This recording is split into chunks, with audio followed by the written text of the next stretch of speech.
मेरा नाम तल्हा मन्नान है, मैं रिसर्च स्कॉलर हूँ मौलाना आज़ाद उर्दू यूनिवर्सिटी का। हम आज ये प्रोटेस्ट इसीलिए यहाँ पे ऑर्गेनाइज किया है हमने कि पिछले दिनों रेवंत रेड्डी सरकार की तरफ से, यहाँ के डिस्ट्रिक्ट कलेक्टर की तरफ से मानू एडमिनिस्ट्रेशन को एक शोकॉज नोटिस आया था। इस शोकॉज नोटिस में ये पूछा गया कि मानू के पास जो 50 एकड़ लैंड्स है वो अनयूज्ड है। ये बताया गया कि इस लैंड का प्रोडक्टिव यूज नहीं हो रहा है और सरकार इसको एक्वायर करना चाहती है, इसको रिज्यूम करना चाहती है। लेकिन हम ये बताना चाहते हैं सरकार को कि ये जो लैंड है ये पब्लिक लैंड है, ये पब्लिक एजुकेशन के लिए डेडिकेटेड लैंड है। 1998 में जब ये लैंड हमें दी गई थी तो ये बताया गया था कि पब्लिक एजुकेशन के लिए डेडिकेटेड है।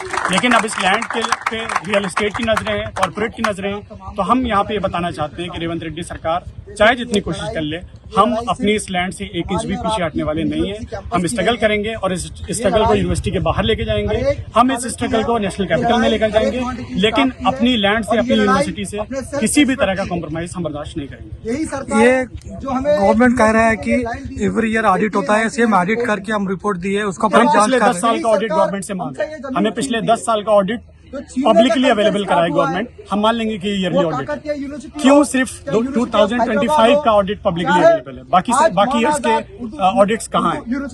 डिस्ट्रिक्ट कलेक्टर को चाहिए कि वो मानू को लास्ट 10 ईयर्स का ऑडिट प्रोवाइड करे। तो गवर्नमेंट कह रहा है कि हम लोग 6 पहले ही नोटिस दिया है, अभी तक उसके ऊपर कोई रिस्पांस नहीं आया है कॉलेज की तरफ से, बोल के उन लोग बोल रहे हैं। ये यूनिवर्सिटी रजिस्ट्रार का रिस्पांस है मेरे पास। ये यूनिवर्सिटी रजिस्ट्रार ने ये बताया है कि हमारे पास कई सारे एक्सटेंशन प्लान्स हैं, हॉस्टल्स बनने हैं, एकेडमिक ब्लॉक्स बनने हैं और 2 महीने का वक्त उन्होंने मांगा है डीपीआर सबमिट करने के लिए, डिटेल प्रोजेक्ट रिपोर्ट सबमिट करने के लिए। तो सरकार को चाहिए कि वो ये 2 महीने का वक्त जो है वो कंसीडर करे और इसमें रिलीज किया जाए। ये शोकॉज नोटिस रिवोक होना चाहिए। आप किसी भी पब्लिक एजुकेशन इंस्टीट्यूशन को शोकॉज नोटिस इस तरह नहीं दे सकते कि आप उसकी लैंड एक्वायर करना चाहते हैं। ये लैंड पब्लिक एजुकेशन के लिए डेडिकेटेड है और उसी के लिए इस्तेमाल होगा।